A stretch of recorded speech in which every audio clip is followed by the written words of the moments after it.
手踢龍咁。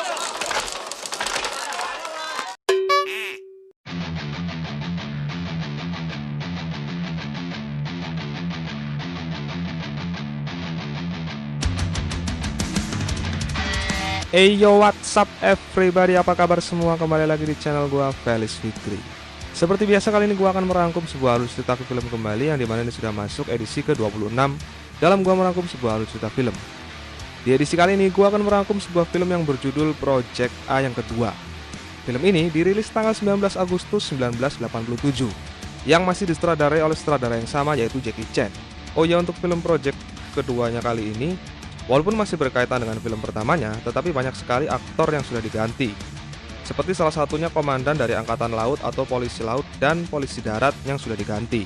Tetapi walaupun begitu tidak akan mengurangi esensi dari filmnya, karena di film keduanya ini banyak sekali aktor-aktor ternama yang main di dalamnya.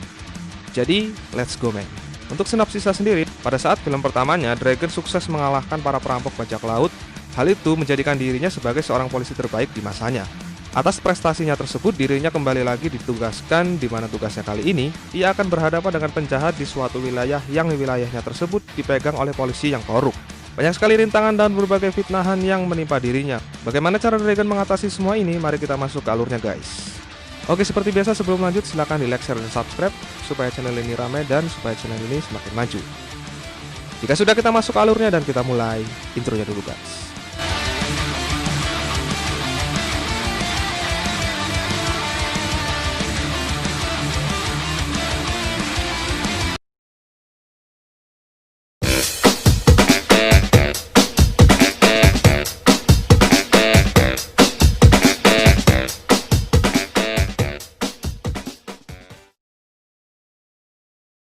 Oke, di scene awal kita akan diperlihatkan di mana jika kalian ingat dengan film pertamanya, para kelompok bajak laut dihabisi oleh Dragon dan rekan-rekannya. Mereka ini adalah sisa dari para perampok tersebut yang berhasil melarikan diri. Mereka mengadakan sumpah untuk membalaskan dendam atas kematian bosnya. Untuk itu, mereka semua pergi menuju ke kota untuk mencari keberadaan Dragon. Scene berganti ke sebuah restoran tradisional di mana terlihat seseorang pria bernama Chan. Dia adalah seorang polisi yang bertanggung jawab penuh atas wilayah distrik Saiwan. Terlihat dirinya tengah menyusun rencana busuk di mana ia membuat skenario untuk menaikkan jabatannya dengan cara menyuruh dua orang untuk merampok sebuah toko emas.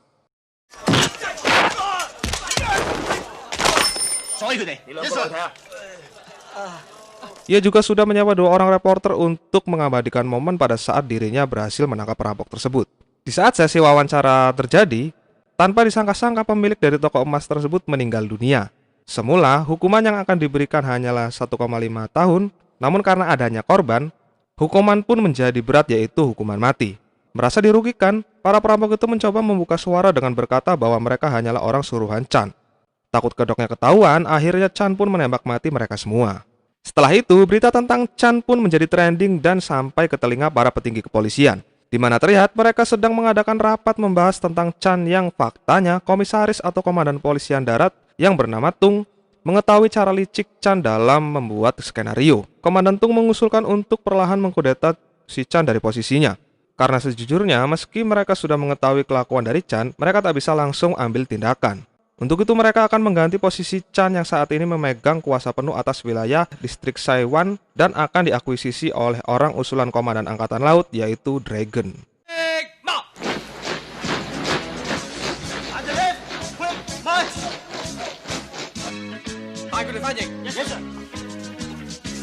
Setelah itu, untuk agar tidak dicurigai oleh Chan, Komandan Tung memberikan penghargaan kepada dirinya atas keberhasilannya dalam menangkap para perampok. Lalu Komandan juga meringankan pekerjaannya dengan memberikan kuasa penuh atas wilayah distrik Saiwan kepada Dragon.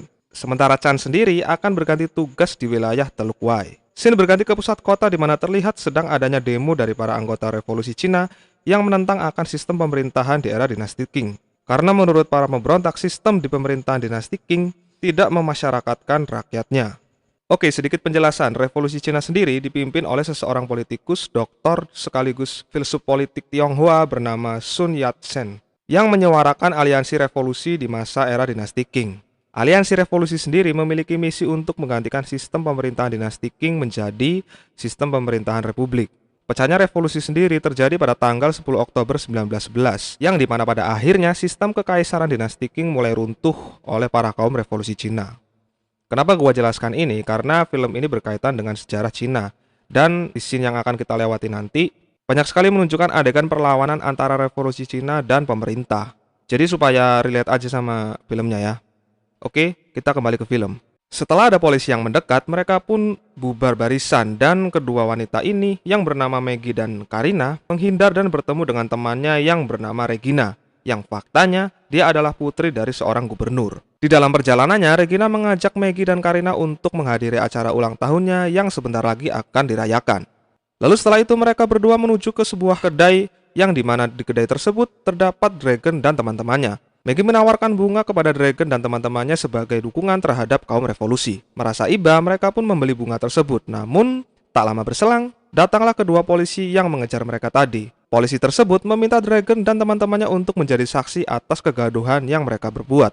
Kedua polisi itu tak mengetahui bahwa Dragon adalah pemimpin mereka yang baru. Dragon yang merasa kasihan dengan mereka berdua, akhirnya memutuskan untuk berusaha membantu mereka lolos dari polisi, yaitu dengan cara bersandiwara seakan-akan mereka semua adalah sahabat. Setelah polisi itu pergi, Maggie dan Karina berterima kasih kepada Dragon dan menceritakan keluh kesahnya kepada mereka tentang polisi yang suka mengeksploitasi para kaum lemah. Namun Dragon di sini menjelaskan kepada mereka berdua bahwa tidak semua polisi melakukan hal seperti itu, karena pada kenyataannya mereka adalah polisi-polisi yang baik. Mengetahui Dragon dan teman-temannya adalah polisi, Karina dan Maggie pun segera pergi dari tempat itu dengan raut wajah yang kecewa.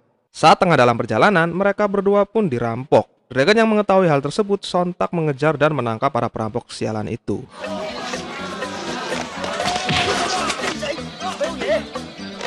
Tetapi tak lama setelah itu muncullah kembali kedua polisi tadi dan langsung membawa Dragon beserta temannya ke kantor karena dianggap mengacau tanpa bukti. Setibanya di kantor, Dragon meminta untuk bertemu dengan atasan mereka. Namun polisi ini justru terus-menerus mengelak omongan Dragon dan mentoleransi para perampok tersebut.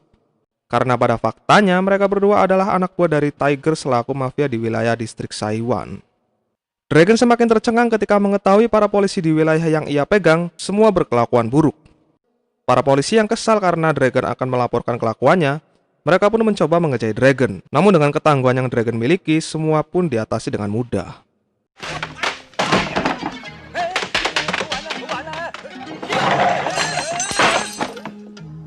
Sampai pada akhirnya, Dragon pun memberitahu siapa dirinya dan hal itu membuat mereka semua malu. Setelah itu, Dragon mulai menduduki kursi kepemimpinannya dan ia pun diberi uang oleh anak buahnya, yang faktanya itu adalah uang suap yang diberikan dari para mafia di wilayah distrik Saiwan. Di antara semua polisi di kantornya, ada satu polisi yang tak menerima suap dari para mafia. Dia bernama Ho. Ho pun menjelaskan beberapa kasus yang masih belum diselesaikan. Dan salah satunya adalah kasus yang berkaitan dengan si Tiger. Mendengar semua penjelasan dari Ho, Dragon pun memutuskan untuk menangkap Tiger beserta anak buahnya. Tibalah waktu di mana mereka akan menjalankan operasi penangkapan Tiger. Namun saat tengah selesai briefing, para polisi-polisi yang biasa menerima uang suap tersebut tak berani ikut andil dalam misi ini. Dan secara bersamaan kompak memutuskan untuk mundur dari kepolisian. Tak ingin kehilangan anak buahnya, Dragon pun memutuskan untuk pergi menyelesaikan misi ini dengan teman-temannya. Di satu sisi, Tiger dan rekan-rekannya tengah berkumpul bersama dan membahas seputar Dragon yang sekarang memimpin wilayah Saiwan.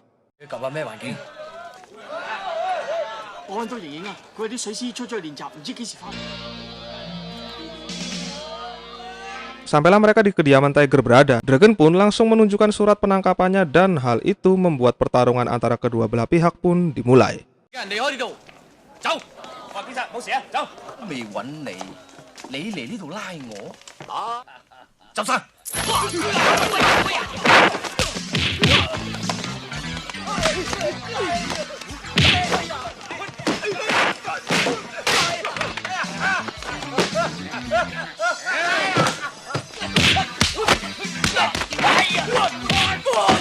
Dragon yang kalah jumlah hampir saja terbunuh sampai akhirnya satuan kepolisian angkatan laut dan komandannya datang menyelamatkan mereka.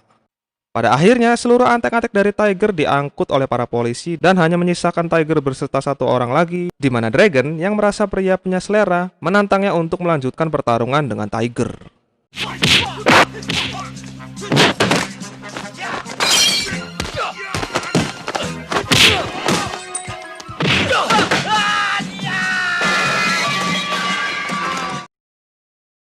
Saat sampai di kantor, Chan yang melihat para mafia telah ditangkap sedikit menjadi terkejut dan langsung bersandiwara kembali dengan memerintahkan anak buahnya untuk menahan Tiger beserta jajarannya. Namun anak buahnya yang sudah mulai sadar bahwa polisi sesungguhnya adalah Dragon, mereka tak menghiraukan perkataan dari Chan dan berubah menjadi menuruti semua yang diperintahkan oleh Dragon. Atas kinerja bagusnya, Dragon pun mendapat apresiasi dari atasannya sekaligus diberikan tugas kembali, di mana tugasnya kali ini ia diharuskan menjaga keberlangsungan acara ulang tahun dari anak Pak Gubernur.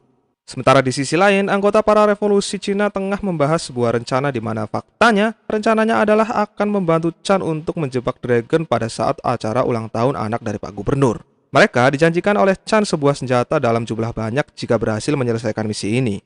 Merasa membutuhkan amunisi demi tegaknya revolusi, mereka semua pun setuju tanpa tahu betapa busuknya watak dari seorang Chan.